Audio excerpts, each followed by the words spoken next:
Sebelum terjadi COVID, dunia ekonomi mengalami guncangan cukup besar di mana perilaku milenial dan zilenial yang saat ini usianya antara 10 sampai 23 tahunan, para teenager plus minus, dan kaum milenial yang usianya antara 23 sampai 40 tahunan mempunyai perilaku yang berbeda dengan generasi di atasnya, kaum generasi X dan baby boomer. Generasi milenial dan zilenial disebut generasi digital. Mereka ngacak-ngacak cara berbisnis kaum kolonial generasi di atas mereka. Generasi digital itu kejam. Mereka membunuh banyak hal. Yang dibunuh adalah apa yang generasi atasnya lakukan, mereka tidak lakukan lagi. Salah satunya yang dibunuh adalah perkantoran, jam kerja kantor, bentuk organisasi kantor dan usaha. Semua nggak seperti dulu lagi. Dunia bisnis terlalu formal, pakai absen misalnya, atau HRD-nya yang ketat, kecuali pabrik. Mereka nggak suka dan nggak mau melakukan itu. Pokoknya mereka mematikan dan merubah hal-hal yang disukai oleh orang tuanya. Misalnya lagi, perilaku suka traveling, juga suka bosenan, sehingga tempat tinggal sukanya pindah-pindah, kerjanya pindah-pindah, nggak baca buku tapi nonton, nggak baca koran tapi sosmed, nggak punya mobil tapi light asset yang dipakai atau sharing car dengan platform transportasi, suka nampang dan traveling belusukan paket murah meriah. Generasi digital juga membunuh media TV karena generasi digital everyone is broadcaster, everyone is reporter. Merek dan brand dibunuh juga oleh generasi digital. Brand itu menjadi less important bagi mereka. Bagi mereka yang penting adalah 3R, yaitu rating, review, dan recommendation. Lalu masuk masa COVID. Mendadak dunia bisnis menjadi harus digital. Tepatnya dipaksa menjadi digital. Dipaksa jualan lewat platform marketplace. Dipaksa jualan lewat iklan di sosmed.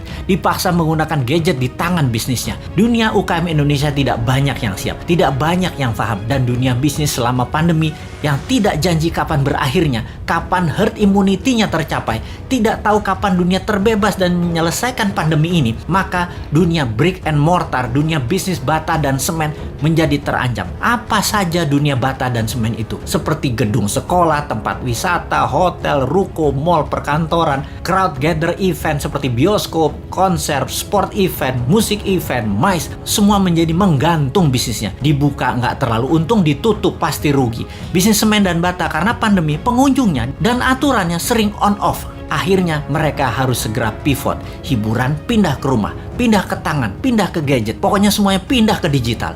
Inilah masa killing time bagi bisnis yang tidak bisa pindah ke digital. Bagi yang lambat beradaptasi, siap-siap gulung tikar. Catatan ya, COVID akan berada bersama kita selamanya. Pandemi biologi ini tidak akan selesai karena bisa saja bukan hanya virus ini mutan, namun virus lain lagi terjadi yang selama ini diam-diam saja, lalu terancam dengan adanya vaksin, maka mereka kemudian melakukan mutasi. Flu bisa menjadi virus yang mematikan, bisa saja terjadi. Ebola, SARS, AIDS, semua bisa bermutasi dengan vaksin di tubuh manusia. Siapa yang tahu? Ini bukan nakut-nakuti, tetapi sebagai orang yang lama dilatih dengan threat analysis, maka melihat ancaman harus segila mungkin dan kita harus punya antisipasinya sekarang. Jadi tidak ada kata post pandemic, yang ada adalah bagaimana mengambil peluang dan tetap survive di masa ini. Selama 5 tahun ke depan, masa kegelapan sebagian dunia bisnis mungkin bisa lama terjadi. Sekali lagi, sebagian dunia bisnis lama masuk masa kegelapan dan akan musnah. Dalam 5 tahun ke depan ada 30% macam bisnis baru dan ada 30% macam jenis pekerjaan yang baru lahir. Dalam 10 tahun ke depan ada 60% pekerjaan yang sekarang ada musnah dan ada lebih dari 60% pekerjaan baru yang saat ini belum ada macamnya akan muncul. Yang paling parah adalah pemerintahan. Kalau menggunakan cara lama, pola pikir lama, banyak negara yang akan musnah. Inilah yang mau kita ingatkan ke depan.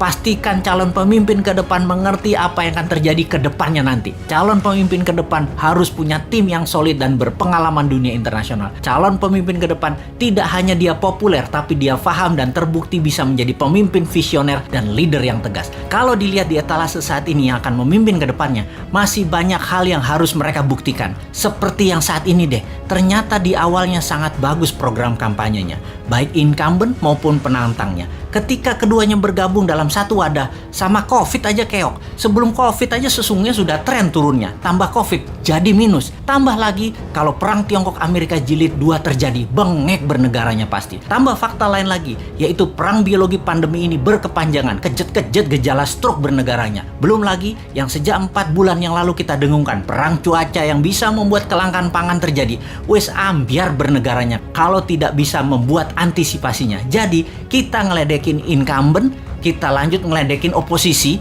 yang tidak memberikan solusinya. Kemudian apa solusinya New Mind? Sabar, sebentar. Ini lagi celingukan kiri kanan ngecek ada agen globalis tukang siomay nggak bawa HT di depan rumah. Gue mau beli dulu.